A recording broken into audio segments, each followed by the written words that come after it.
We now turn from Athens to Sparta, and the contrast could hardly be more extreme. Where Athens experimented with participation and rotation and public debate, Sparta pursued stability through discipline. Where Athens assumed that political judgment could be widely distributed, Sparta assumed that it must be tightly controlled. As this slide outlines, Spartan government combined several elements: dual kingship, a council of elders known as the Gerousia, an assembly or appella, and the annually elected ephors. On paper, this looks complex, it even looks balanced. In practice, it was rigid and conservative. The assembly existed, but it did not debate. It could accept or reject proposals, but it could not amend them. Speech was discouraged, eloquence was mistrusted, silence was a virtue.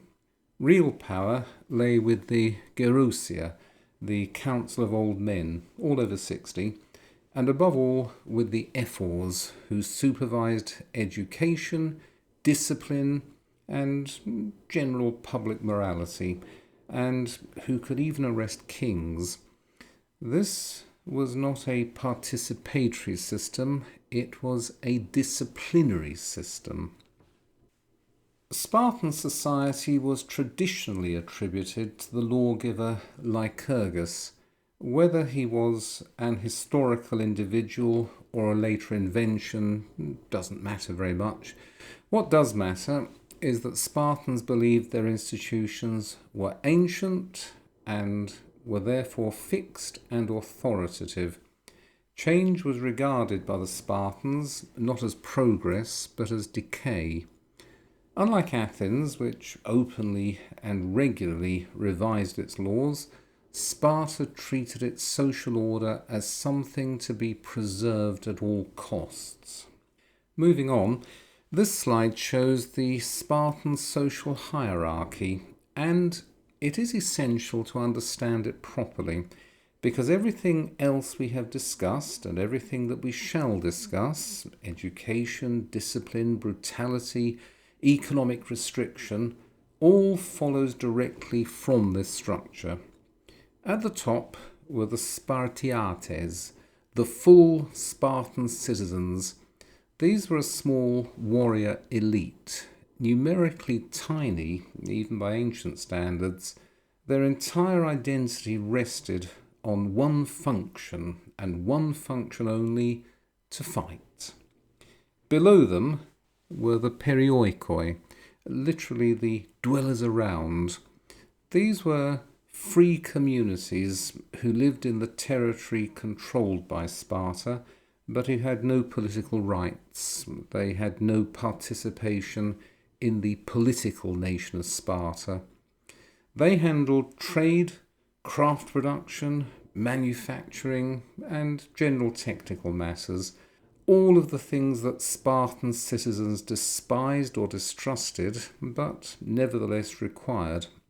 At the bottom were the helots, and it is impossible to exaggerate their importance.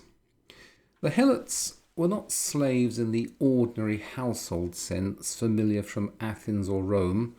They were an enslaved population tied to the land. They were conquered peoples. Above all, there were the Messenians, who were compelled to work the farms of Spartan citizens and hand over a fixed proportion of what they produced. The helots lived in family groups. They were allowed a limited private life. They were not routinely bought and sold out of Sparta, but they were unfree. They were collectively owned by the Spartan state. They were subject to systematic humiliation and terror. Their condition was deliberately ambiguous. They were not chattel slaves. They were not citizens. They were something closer to a permanently subjugated peasantry, and do not try to compare them with medieval serfs, however you conceive the status of medieval serfs. The helots were not in the same category. The ambiguity of their position was itself a tool of control. Helot life was harsh, and it was humiliating by design. Helots could be beaten. They could be killed without legal consequence. Each year, the Spartan authorities formally declared war on the Helot population, a ritual act that made it religiously permissible for Spartan citizens to kill Helots without incurring pollution. Helots were required to wear distinctive clothing and to submit to public degradation. Ancient sources tell us that they were sometimes forced to drink themselves to excess in front of Spartan youths as living demonstrations of shameful behaviour. The purpose of this was educational. Spartan children learned not only how to obey, but whom they were allowed to despise. The Helots outnumbered the Spartiates by a very large margin, perhaps 5 or 7 to 1, possibly more. The entire Spartan system rested on the continued submission of a population that had every reason to rebel. This fear shaped the whole of Spartan policy. It explains why Spartan citizens lived permanently under arms. It explains why they distrusted walls. They feared internal revolt more than external invasion. It explains, and this is something I will discuss in future sessions, and it may otherwise be difficult to understand, why they were so reluctant to send an army too far away from home. It explains why discipline was relentless and deviation intolerable. It also explains institutions like the Krypteia, in which young Spartans were sent out into the countryside to terrorize and kill Helots, especially those who appeared to be strong or intelligent. This was not random cruelty, it was systematic political violence designed to keep a subject population in a state of permanent fear. In short, everything in Spartan society existed to support the Spartiates, and just as importantly, to prevent them from becoming anything else. They did not farm, they did not trade, they did not manufacture, they did not pursue wealth. Their sole recognized function was to be soldiers. This is the key to understanding Sparta. It was not simply militaristic. It was a slave society organized permanently for war, in which a tiny ruling elite survived only by maintaining absolute cohesion and by applying continuous violence to those beneath them. The system achieved its immediate aims. It produced disciplined hoplites, and it produced internal stability for a time, but it came at great cost. A society that depends on terror cannot relax. A society that depends on slavery, especially on that scale, cannot innovate. A society that fears its own workforce cannot adapt. Sparta's obsession with disciplined conformity and endurance was not a cultural eccentricity, it was the price of ruling the Helots. And it is why Sparta, for all its fame and all its fearsome reputation, ultimately proved brittle. It proved demographically weak, and it proved incapable of responding to change. The Helots made Sparta possible. They also made it impossible for Sparta to evolve. But let us turn to the Spartiates, the people at the top. Spartan daily life was regulated to be both communal and austere. Adult male citizens ate in common messes. Private luxury was discouraged. Wealth was treated with suspicion. The coinage was deliberately crude, iron discs. foreign travel was restricted. Foreigners were discouraged from staying. Not, I suppose, that I can imagine many foreigners who'd want to stay. The purpose of all this was not equality, but uniformity.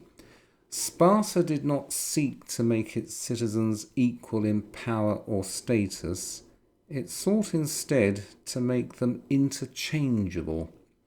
Differences of wealth, behaviour, ambition, or opinion was regarded as a threat to cohesion.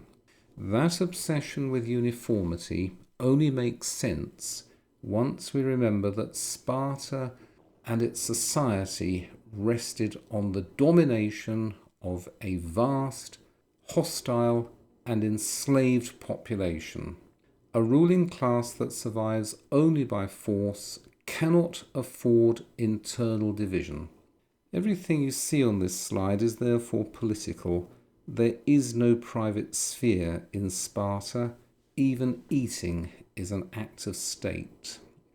At this point, however, I need to slow down, and I want you to be clear about what you are looking at on this slide. Everything important here is on the screen. What follows is not modern interpretation. Everything important here is on the screen. What follows is not modern interpretation first and ancient evidence second. It is the other way round. Our source is Plutarch, writing in the Roman period, but explicitly claiming to preserve Spartan traditions about their own past, especially in his life of Lycurgus. This is the fullest surviving description of how Sparta understood itself. You should not imagine Plutarch as hostile. He is often admiring. This is why these passages matter. Let us then begin with the first passage on the slide concerning newborn children. Plutarch tells us that a Spartan child was not reared at the will of the father, but was taken and carried by him to a place called the Lycurgus, where the elders of the tribe officially examined the infant, and if it was well built and sturdy, they ordered the father to rear it. But if it was ill-born and deformed, they sent it to the so-called apothetai, a chasm-like place at the foot of Mount Taygetus. You should notice several things at once. First, the father does not decide. Parental affection is irrelevant. The child belongs to the community, not the family. Second, the judgment is made by elders acting officially. This is not private brutality, it is public policy. Third, the language is calm.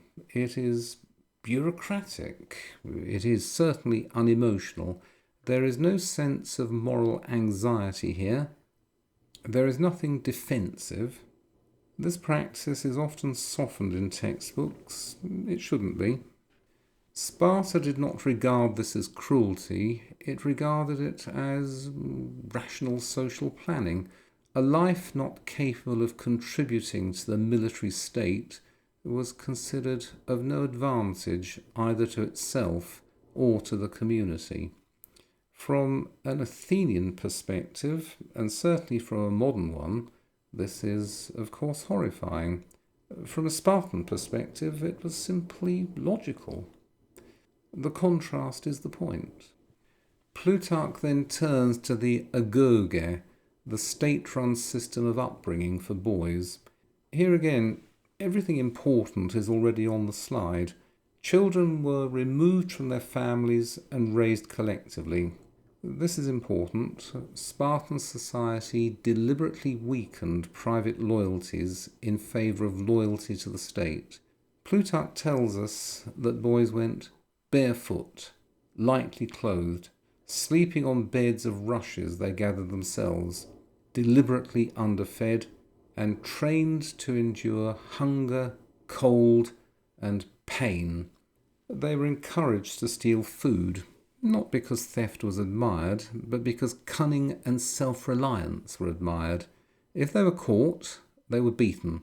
but they were beaten not for stealing, but for being careless. The lesson is clear. Obedience and endurance matter more than honesty or compassion. Plutarch also notices the encouragement of close relationships between the older men and younger boys, presented as educational and disciplinary. We need to be careful with terminology here, but we should not be evasive.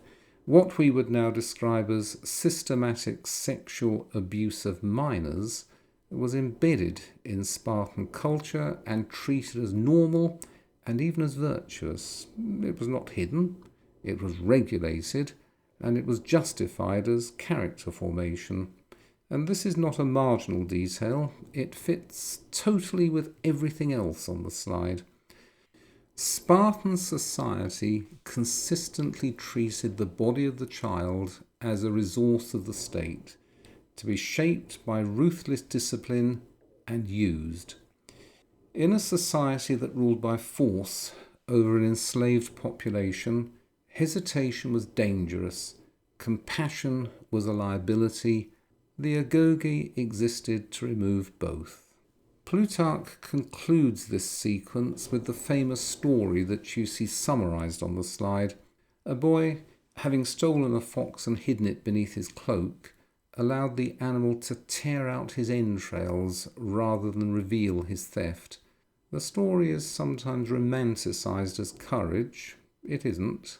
It is a story about absolute obedience, about the complete suppression of pain, of fear, and of instinct in the service of discipline. The boy does not die for Sparta in battle, he dies in silence. He dies alone to preserve a rule. That is the moral world this slide is describing. If we take this slide seriously, and we must, a clear picture emerges. Sparta did not merely train soldiers, it manufactured them, beginning at birth, through systematic exposure, deprivation, pain, and the destruction of private bonds. None of this was accidental, none of it was regarded as cruel, it was all understood as necessary. It was necessary because, once again, a tiny ruling elite lived permanently among a vastly more numerous enslaved population. It was necessary because fear had to be mutual. It was necessary because weakness invited revolt. This is why Sparta achieved such extraordinary military cohesion, and why it did so at such immense human cost. And it is also why Sparta produced no literature, no philosophy, no science, and no sustained intellectual life. A society that treats bodies in this way cannot afford free minds. Continuing with this theme, we now move to the next slide. And once again, I want to be clear about method. The source is on the screen. What I'm about to say is grounded directly in the text you can see, not in later commentary or modern reconstruction. We are not beginning with theory and then searching for evidence. We are beginning with evidence and asking what kind of society could produce it.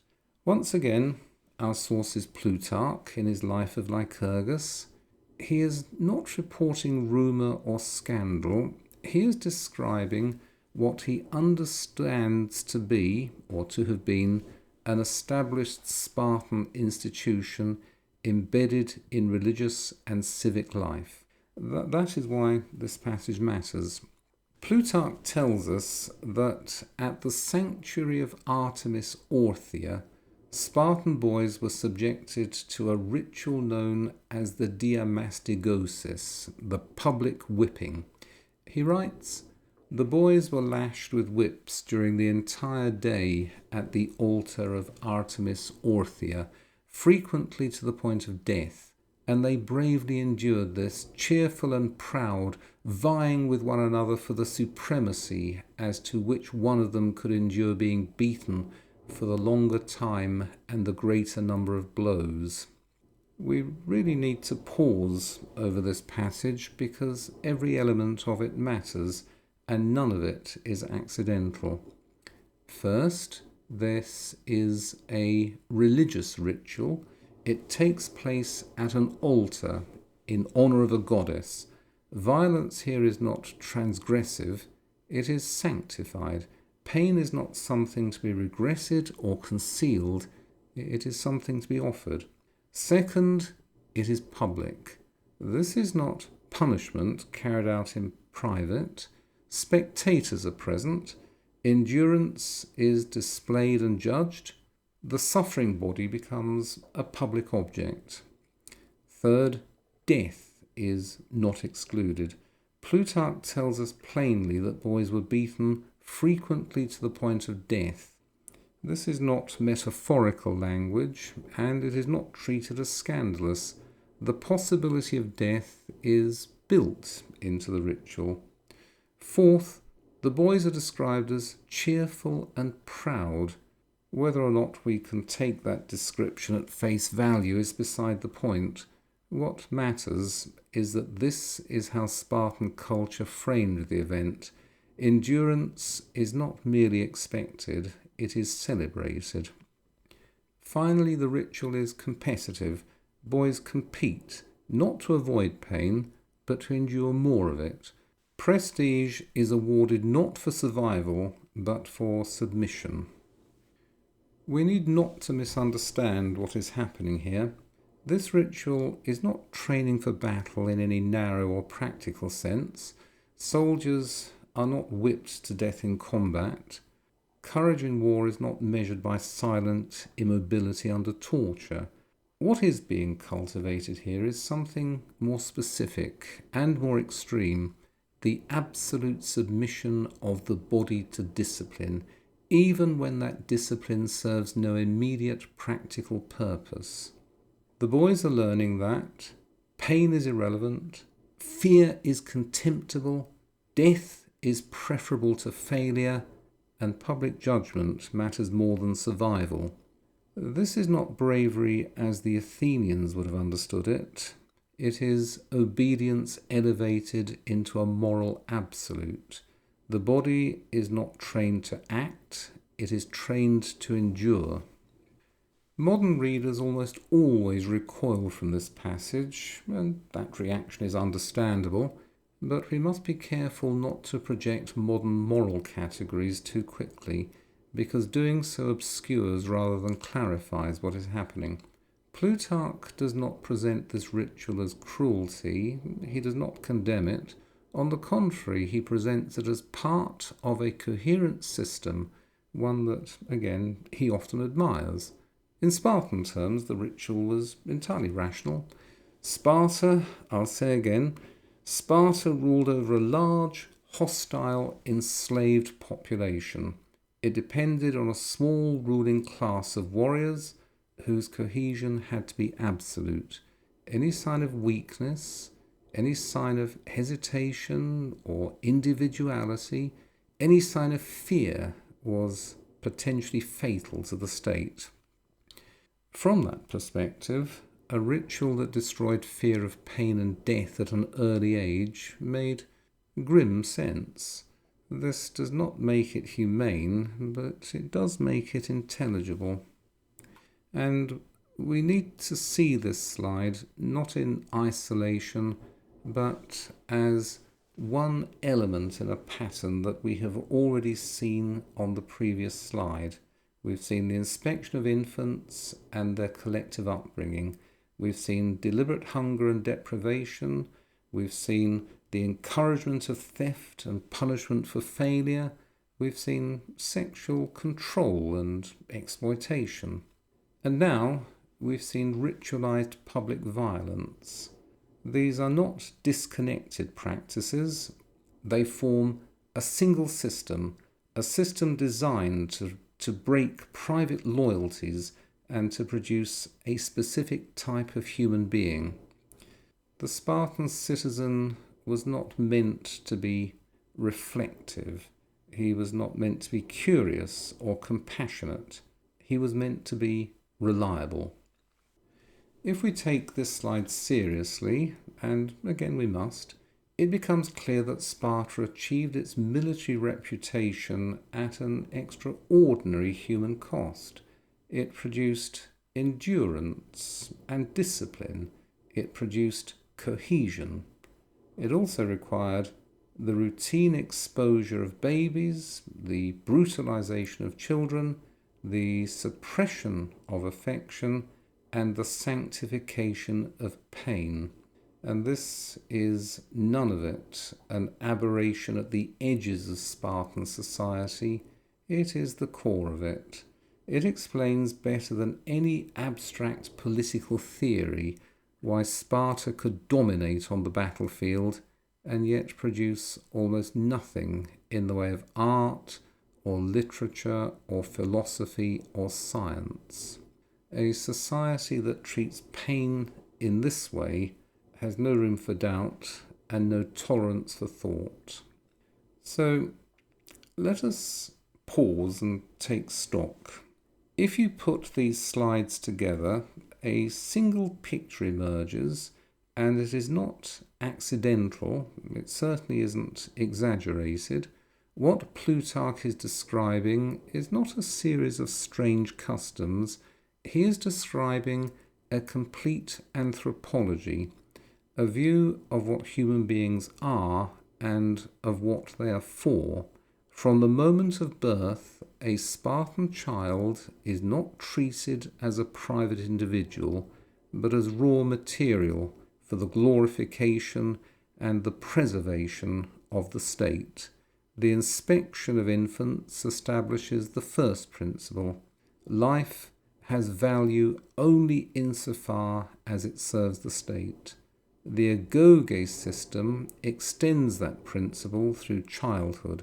Hunger, cold, pain, humiliation, these are not unfortunate byproducts of education.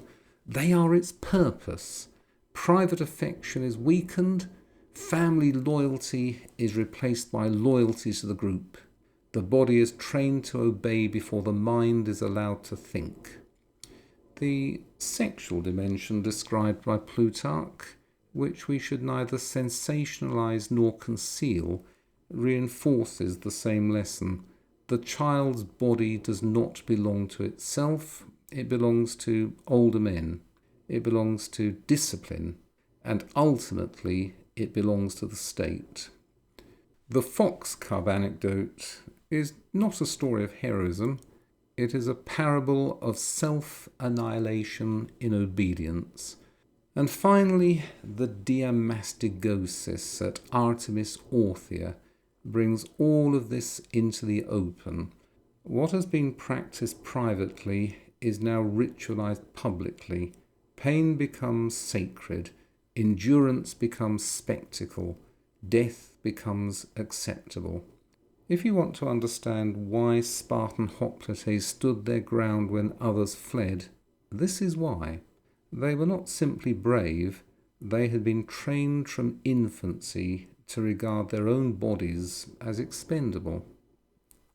It would be easy, it would be comforting to dismiss this society as monstrous and to move on, but that, I think, would be a mistake. Sparta achieved exactly what it set out to achieve. It produced a ruling class of notable cohesion and notable military reliability. For a time, it dominated Greece. Its reputation was feared and it was admired throughout the ancient world. But it achieved this by destroying almost everything else. A society that suppresses family bonds cannot sustain art. A society that punishes curiosity cannot produce philosophy. A society that sanctifies pain cannot tolerate doubt. A society that treats children as instruments cannot produce humane reflection. That is why Sparta left so little behind. Its system worked, but only within narrow limits, and only for as long as violence could be constantly applied. We are now in a position to make sense of the contrast with Athens. Athens trusted argument, Sparta trusted discipline. Athens assumed that collective judgment, exercised repeatedly, could produce wisdom. Sparta assumed that wisdom was dangerous and obedience was safer. Athens produced instability and dissent and intellectual brilliance. Sparta produced stability and silence and sterility. In the final section of this lecture, we will return to Athens, to its drama, its economy, and to its idea of freedom, and ask why, despite its failures and injustices, it proved to be the society whose ideas survived.